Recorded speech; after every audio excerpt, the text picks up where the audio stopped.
Hi, Tony. Well, we thought it fitting that it all started at a trade show, and so we thought we'd do this video from a trade show.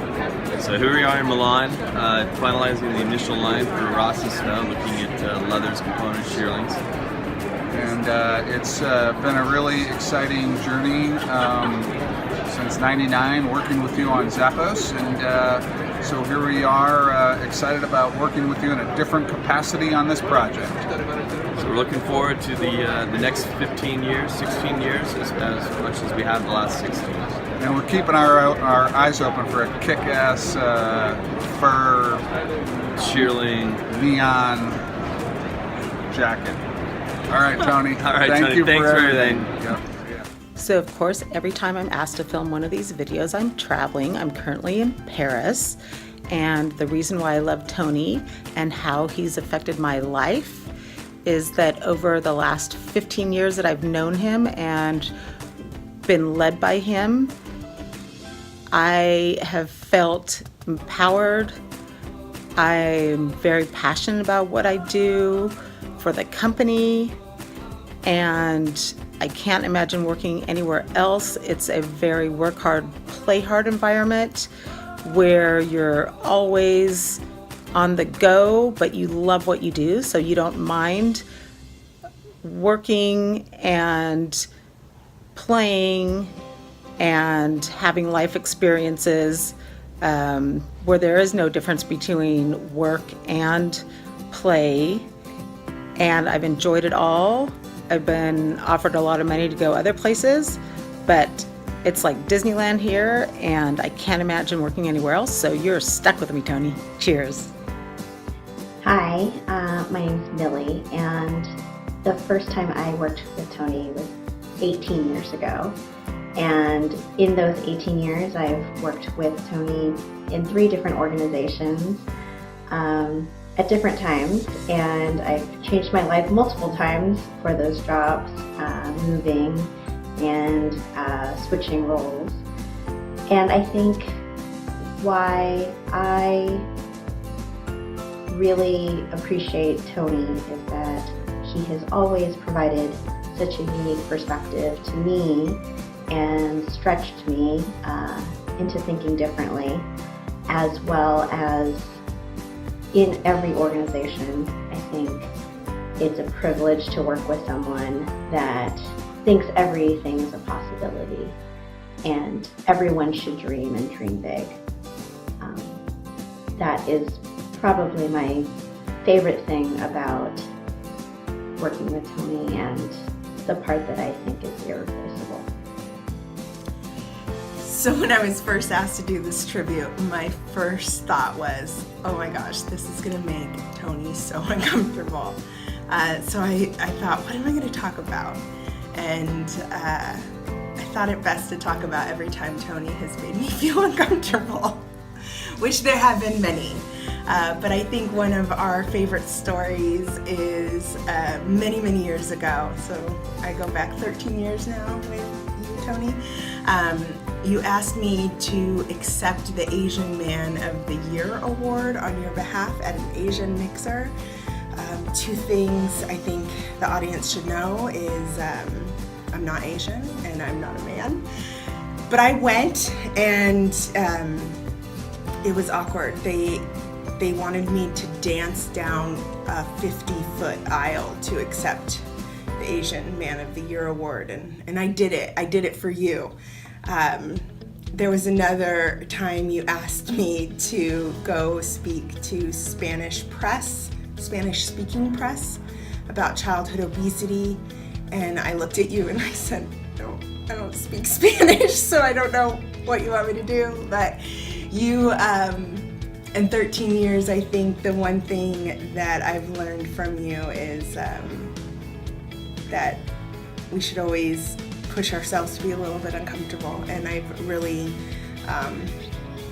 learned to embrace that. And I think over the years, every time I'm feeling comfortable, I come to you and I say, I think I'm a little too comfortable. I want to be pushed out of my comfort zone a little bit, and if it scares me, then then maybe I'm on to the right thing. And I think throughout my career here at Zappos, you've done that quite a bit. I remember years ago walking by 2280, and you asked me if I wanted to start doing speaking engagements, and I thought you were out of your mind, but I said yes, and I've probably done over 50 speaking engagements since. It's taken me all over the country, all over the world.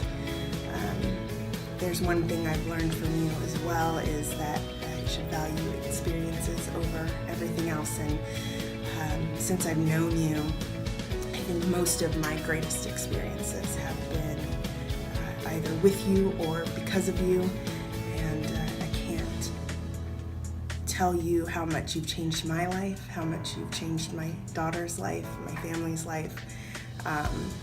You are such a part of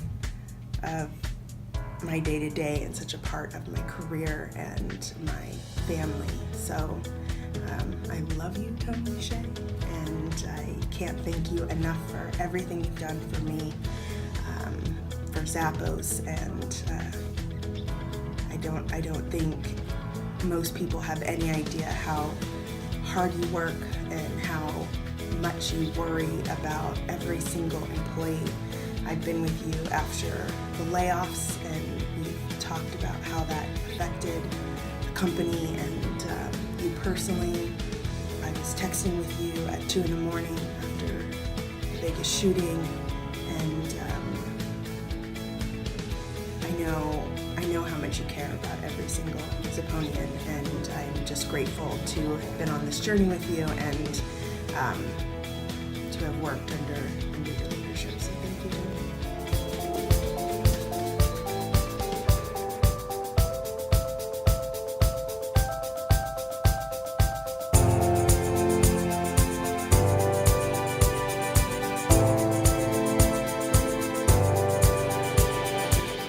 I got hit by a car. I was in a terrible motorcycle accident, and I'm literally home for a couple of weeks.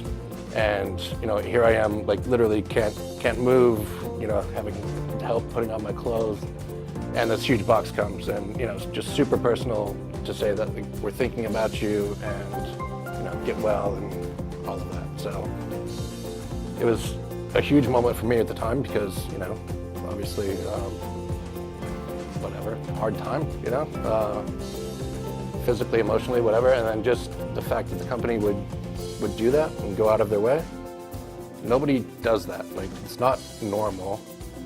It's an expectation at Zappos that people should care about you, but it's just not a realistic thing out in the world. It's not similar, but the emotion and the feeling's the same. It's just missing the friends, the daily interactions, and just feeling home and family. Kept in touch with many people, and you just feel like there's a loss. It's really heartbroken, to be honest, and that void cannot be filled with things that I was experiencing. And it was a good experience, but it's not the true day-to-day interaction that I think we all cherish. To return is surreal, it's awesome, it's really emotional. It's great, and it's really good. It's good to see this guy. Everyone. Well, talking about the future of Zappos, Tony was talking about 2010 and what the company would accomplish. And one of those things was seeing $1 billion, with a B, $1 billion in sales, and also making the Forbes top 100 companies to work for. And you have to remember at the time, we probably had 60, 70 people working. Sales weren't nowhere near that much per day, so it was a pretty wildly ambitious goals to put out there. And I remember at the time thinking, yeah, we aren't really anything right now, we're just kind of a typical small company.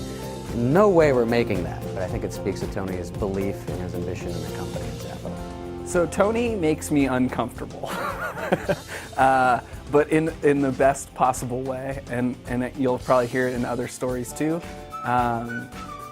Tony challenges the company and everybody to just be their best, and he does a lot of things and has ideas that can be challenging to comprehend and challenging to accomplish some of those goals. But for me, that's one of the endearing qualities about him, is that he challenges you to be a better version of yourself, and that's what makes Zappos such a special place. Is you want to contribute to the best of your abilities, but you're not allowed to really get comfortable. And I think for the 13 years that I've worked here, I've had a great time, but I don't think I've ever particularly felt super, super comfortable for long periods of time. And that's something that I really admire in him, that he wants to create this awesome environment for employees and structure this environment so that we can succeed, but also in a way where we don't find ourselves getting too comfortable. How many Zappos t-shirts does Tony own? 2. 3 p.m., 3 a.m. Why is Tony always on his email? Number 3, Fernet. Kind of nasty. Why do you like it?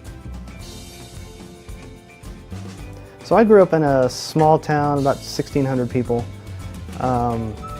Didn't really know much about the internet up until about 16 years ago when I started at Zappos, and got the call to move out here to Vegas and decided to come out, give it a try, and I'm really happy that I did. Thank you. Cheers. One thing I've always admired about Tony is his keen fashion sense, and over the past 13 years, I've tried to live up to his example. Here's to you, Tony. So in 1999, I worked at Nordstrom and got this phone call that Fred Moser was leaving Nordstrom for this internet company that no one's heard of. So for the next 2 or 3 years, Fred was trying to recruit me, and I was like, I can't sell shoes on the internet.